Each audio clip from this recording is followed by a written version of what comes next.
गाजीपुर के बीएसपी से सांसद रहे अफजल अंसारी को सुप्रीम कोर्ट से राहत की खबर मिली है। गैंगस्टर मामले में गाजीपुर की कोर्ट से सजा पाए अफजल अंसारी को हाई कोर्ट ने जमानत तो दे दी थी, लेकिन सजा पर रोक नहीं लगाया था। इसके खिलाफ अफजल अंसारी सुप्रीम कोर्ट में अपील दायर किए थे, जिसमें पिछले दिनों में अफजल अंसारी गाजीपुर में नहीं मिले, लेकिन उनके आवास फाटक पर उनके बड़े भाई और पूर्व विधायक शफकतुल्लाह अंसारी ने मीडिया से बात करते हुए सुप्रीम कोर्ट के इस फैसले को न्याय की जीत बताया और खुशी जाहिर की। उन्होंने बताया कि सुप्रीम कोर्ट ने उनकी सांसदी बहाल की है और जितना मीडिया से खबरें मिल रही हैं, ये चुनाव भी लड़ सकेंगे। उन्होंने कहा कि हम जो भी सांसद निधि से विकास परियोजना लंबी थी, उसे हम पूरा करेंगे। हालांकि शफकतुल्लाह अंसारी ने ये माना कि समय बहुत कम बचा है, लेकिन बावजूद उसके हम अधिकारियों से सहयोग लेकर परियोजनाओं को पूरा करने की कोशिश करेंगे। ये न्याय की जीत है और सत्य की जीत है। गाजीपुर संसदीय क्षेत्र की जनता सांसद विहीन हो गई थी बिना किसी उसके, तो अब उनकी सांसदी बहाल होने के बाद जो अधूरे कार्य रह गए थे उनको पूरा कराने का पूरा प्रयास किया जाएगा और उसको धरती पर उतारने की कोशिश की जाएगी। उसमें प्रशासन और अधिकारियों का सहयोग चाहिए। अगर वो मिला तो अवश्य गाजीपुर जनता को उसका हक मिलेगा। समय बहुत कम बचा है। हाँ, 2 ही महीना वक्त बचा है। बहुत ही कम वक्त है, कम नहीं, बहुत ही कम वक्त है। कोशिश की जाएगी कि उसको किसी भी तरह से हम धरातल पर ला सकें।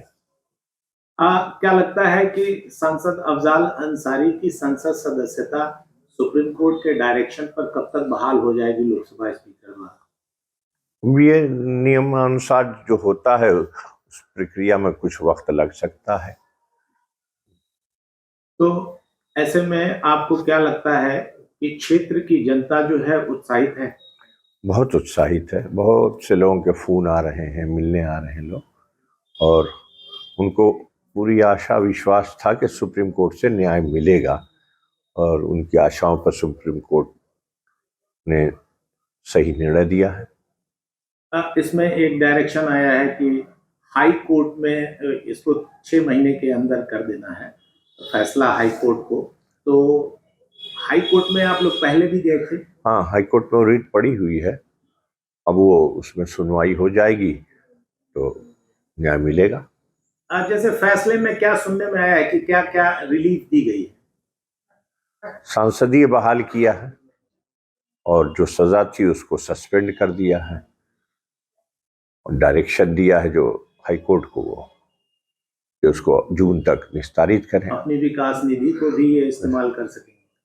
ये मुझे अभी इसके बारे में पूरी तौर पर नहीं संज्ञान है। एक अटकलें हैं कि 2024 का चुनाव लड़ने के लिए उसमें डायरेक्शन में कुछ आया है, क्या लड़ सकते हैं? हाँ, लड़ सकते हैं, ये आया है। चुनाव लड़ सकते हैं, इस पर कोई रोक नहीं। तो क्या लगता है कि मौका दिया अगर पार्टियों ने तो? हाँ, पार्टी ने मौका दिया तो चुनाव लड़ेंगे। एक चीज बहुत अटकलें हैं कि जैसे बहुजन समाज पार्टी के सांसद हैं, तो फिर उसी दल से आएंगे या किसी और दल से? अभी तो ये निर्णय होना बाकी है।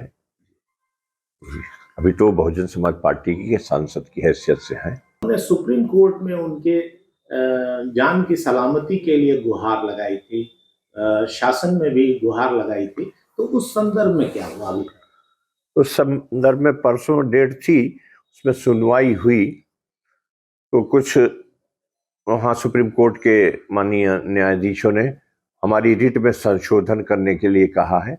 आज वो संशोधन करके हमारे महान अधिवक्ता जो हैं कपिल सिब्बल जी, वो दे दिए होंगे और उस पर उम्मीद है कि आज सुनवाई हुई होगी या अगले मंडे को हो। वो एक गंभीर प्रकरण है, इसलिए कि सुप्रीम कोर्ट के ही निर्देश पर वो यूपी भेजे गए थे, तो सुरक्षा के लिए हम गुहार लगाने गए हैं। खतरा है। आप लोगों ने मांग भी की है कि इनको तब तक ये जो है ये उत्तर प्रदेश से बाहर भी इनको रखने की। हाँ, कहीं उत्तर प्रदेश के बाहर जहाँ सुरक्षित रहे वहाँ सुप्रीम कोर्ट भेज दे तो ये ज्यादा उचित होगा। एक सवाल के जवाब में उन्होंने कहा कि यूं तो अफजल अंसारी बहुजन समाज पार्टी से सांसद हैं और आगे भी 2024 के लोकसभा चुनाव में अगर पार्टी मौका देगी तो वह अपनी किस्मत आजमाएंगे। एक सवाल के जवाब में उन्होंने कहा कि अफजल अंसारी बसपा से लड़ेंगे या किसी अन्य दल से लड़ेंगे, ये इंडिया गठबंधन की स्थिति स्पष्ट होने के बाद उनके हिस्से में जो सीट आएगी वहां से प्रत्याशी तय किया जाएगा। वहीं उन्होंने क्षेत्र में विकास परियोजनाओं के बारे में चिंता व्यक्त किया। उन्होंने मुख्तार अंसारी की सुरक्षा व्यवस्था पर भी जवाब दिया और उन्होंने कहा कि मुख्तार के छोटे बेटे ने सुप्रीम कोर्ट से गुहार लगाई है, उसमें सुप्रीम कोर्ट ने रिट में संशोधन करके याचिका दाखिल करने की बात कही है, जिसमें हमारी मांग है कि उनकी सुरक्षा व्यवस्था और उनकी सलामती के लिए मुकम्मल व्यवस्था की जाए या उन्हें उत्तर प्रदेश से बाहर किसी ऐसी जगह भेजा जाए जहां पर उनको सुरक्षा मिल सके।